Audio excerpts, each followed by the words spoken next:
Let's say you have $1,000. How would you invest it? And what are your options? Is $1,000 enough to start investing? Well, we're going to answer all these questions and many more in the easiest and most simple way possible so that everyone can understand, especially beginners to whom this video is intended. Thank you for clicking and welcome back. I'm your host Kim and you're watching your favorite channel where you learn all the best tips and tools to achieve financial freedom in just under 10 minutes. Let's start by the most basic question. What does it mean by investing? Well, an investment is an asset or a set of assets that put money in your pocket, whether in short term or long term. For example, let's say you purchase a property, apartment, house, villa, or whatever, for $100,000 with the intention of renting it out to people. There are two ways you are making money out of such investment. Firstly, let's say you are charging the people who are living in your house $830 a month. That becomes $10,000 a year. So every year you are making $10,000 in rental income, which is 10% of what you originally paid for the house. This means that in 10 years' time, you will have paid off the $100,000 that you've put in or invested in that property. Beyond that, every year you'll be making $10,000 considering the rental costs are stagnant, which they never are. So basically you will be making much more as rental costs increase over time. Secondly, the value of the house itself will have probably doubled in 10 years' time.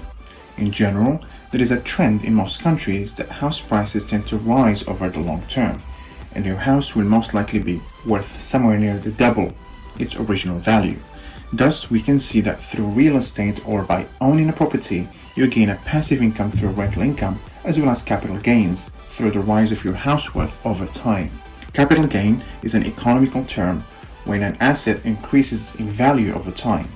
However, this example is more for people who have more than just $1,000 to invest, at least a 20% down payment of a particular house price. So here is a better option. Buy government bonds. A government bond is a security that is issued by the government to raise money to support government spendings. Say the government wants to build a school, but it doesn't have enough budget to allocate for such projects, so it issues an IOU. By the way, IOU is a phonetic acronym in the field of finance which means I owe you, which is a piece of paper that says that whoever owns this security is owed this much money plus interest by the government. Of course, this is an oversimplified example, which is exactly what we are trying to do here, to simplify investing for you. Government bonds are heavily influenced by interest rates. Please keep in mind that any type of investment carries with it a certain level of risk.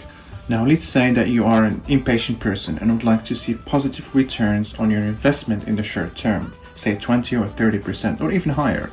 Then you might need to consider investing in the stock market. For example, Amazon's stock price increased over 80%, Google's stock price rose by almost 30%, and so on.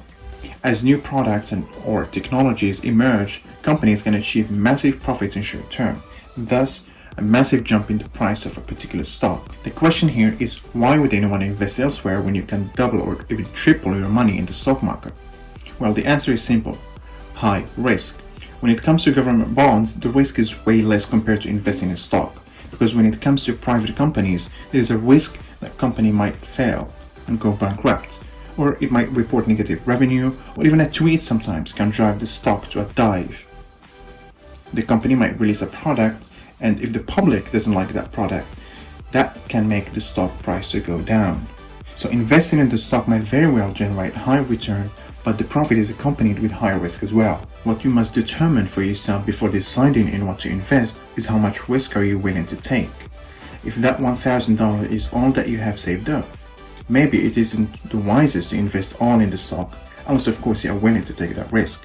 One way investors minimize their risk in the stock market is by investing in an index. What is an index, you might ask? Well, index funds are investment funds that follow a benchmark index, meaning when you put your money in an index fund, that cash is used to invest in all the companies that make up that particular index, which gives you a more diverse portfolio than if you were buying an individual stock. So an index fund is basically a number of companies grouped together to form a specific index. In the US, for example, the S&P 500 is the most famous one, which tracks the top 500 US companies. Now, of course, not all of the 500 companies achieve profit each year, but most of it do. Thus, their stock price will increase as a result. Analyzing historical data, The average return rate for the S&P 500 since 1920 was around 10%. And here are my top favorite indexes. The VOO Vanguard 500 Index Fund. Number 2 is the QQQ Index Fund by Invesco. And the third is Fidelity Zero Total Market Index Fund. But this leads us to the next question. How do you buy shares in an index fund? I mean, where do you start? Well, back in the days, you had to contact someone who is called a broker. A stockbroker was a physical person who you would call on the phone and say, "Hey Bob, I want to place an order of this number of shares in X company over Y company," and so on. And then Bob would type some stuff into his computer or a piece of paper, and then you will own shares in the company of your choice or an index fund. Thankfully today we don't have to talk to Bob or anyone else for that matter, because there are loads of online brokers instead. Brokerage firms have created apps so that you can purchase shares from the comfort of your smartphone while lying in bed. All you have to do is download one of these apps, sign up, put some money into your account, and voila, you can start investing. And of course, last but not least, is the best and the safest risk-free long-term investment is to invest in gold. Gold has always been the currency for trading till today. You can buy as much as you possibly can afford and keep it in a safe somewhere. And again, analyzing gold prices over the years, it is always on the rise. I have tried my best to make this beginner's guide on how to invest as simple as possible. So if you still have any questions, please feel free to ask away in the comment section below. And until next time, now get up, get out, and go get rich.